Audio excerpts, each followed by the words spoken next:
Good afternoon. This week we're going to be looking at the issue of development and the environment. Why environment become important to be considered within development framework. Please do refer to a book chapter I have uploaded on eLeap on development and environment. There you can look at some sort of overview of the emergence of concern about environment and in fact development approaches that has developed, that has taken environment seriously in development framework. Now this lecture provides some sort of theoretical perspective and where these theories emerge, where is the concerned environment come from. So basically that's what this lecture is all about.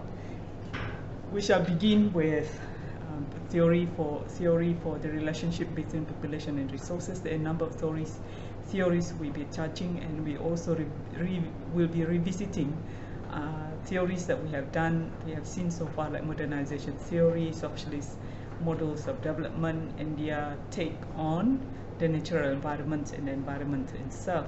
Then we'll be taking in consideration of technology and development, and after that sustainable development. As for poverty and environment, we'll be covering that next week. Now let's begin with theories for the relationship between population and resources. Why resources here? We know that our resource, like the food that we eat, they don't come from the moon or the stars or Jupiter, but they come from our environment. The environment is basically become like a supermarket to the resources that we need, and especially for our food supply.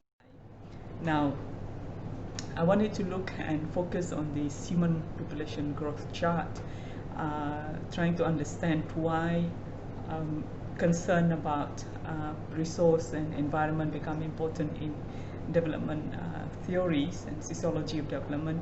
This is the year, and this is basically the number of human beings, and the year here is from the year, this is basically 0 and then up to 2075. This is the projection of in terms of the number of people in 2075, and the main concern here is about the food supply. That is why I say the world food delivery system, whether the earth can keep supplying food for the growing number of people. And the thing in the box here is basically the tell us the degree of perhaps of concern, and then eventually becomes a panic. If you see it moves from I think I can, and the second stage is I think I can. Then when you say I hope I can, you begin to feel there is doubt coming in, and then I really hope I can, and you begin to see uncertainty coming in. Man, I hope I can, and it represents some sort of, there is some sort of crisis in terms of, oh, I really hope I can make it. So basically that is what this chart is all about, looking at the concern about the relationship between population growth and food supply. Now, one of the first person to think about this concern was Thomas Malthus, and basically he was born in 1776 and died in 1834. He wrote an essay on the principle of population in 1798, which described a forthcoming population catastrophe, right? So basically he was looking at the relationship between world population and the growth of world population and the resources, and especially the food supply. And today we have a world population that is which exceed 7 billion people, and during his time it was only 9 million people. What is Malthus' core principles?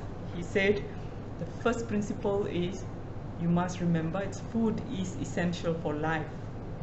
Second principle, population increases faster than food supply. We'll see later on how he described this through geometrical and arithmetical concepts. Yeah. Therefore, Malthus predicted that population would grow until it reached the limit of food supply, then there would be widespread poverty and famine. So basically, he's looking at the relationship between food and food supply and population. So he said, this is what he said, is the formula that he used. Population, if left unchecked, will grow geometrically. What does it mean? Yeah, geometrically. What does it mean? It doubles the number, right? So like, let's say one person will give birth to two persons. Okay. So he's basically saying that, let's say each person on earth will give birth to two persons. What happened from one? It becomes two. Now two persons here give birth to two individuals each. It becomes four. Now four persons here give birth to two persons each. It becomes eight. 8 multiplies by 2, so because each person produces 2 becomes 16. 16% multiplied by 2, each person produces 2, so becomes 32. Now, whereas food supply, it can only increase from 1 to 2. Yeah, it's only increase in terms of its amount. It's not multiplication in the way the population grows. He said it is because the amount of land is finite, meaning it's limited. Yeah, there's a limited size of land. You can't add to the size of land that we have. So so the food supply increases arithmetically as opposed to geometrically. So consequence of that, he said, it's because of the different tangent of multiplication between food and population. So this, he said, he argued that it will lead to human population catastrophe or doom. Yeah, so it is the human population is moving towards a doomsday. That's what basically he said. So if humans don't control their reproduction, population will outstrip food supply. Just now here, yeah. So, but for him, this is basically a check on the growth of population, right? So war and famine then will decrease the number of the people. So for him, that is a positive check. And the other check, he said, is preventative checks. This is people who decide basically to remain single. Both men and women they decide to remain single or become celibate, or people find, in the past, people find meaning in life through marriage, yeah, through the institution of marriage. But nowadays, people find meaning in life through different things, through their career, through interests, through different things that people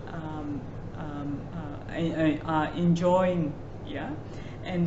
Or nowadays, people get married later because people are educated. People want to go to school first, make sure they have a job first, and make sure that they have income, stable income. Some men wants to have houses first before they can get married because they want to make sure that they can supply or make sure that their family are in good hands.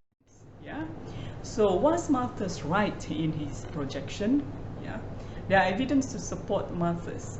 Yeah. So there has been a population explosion.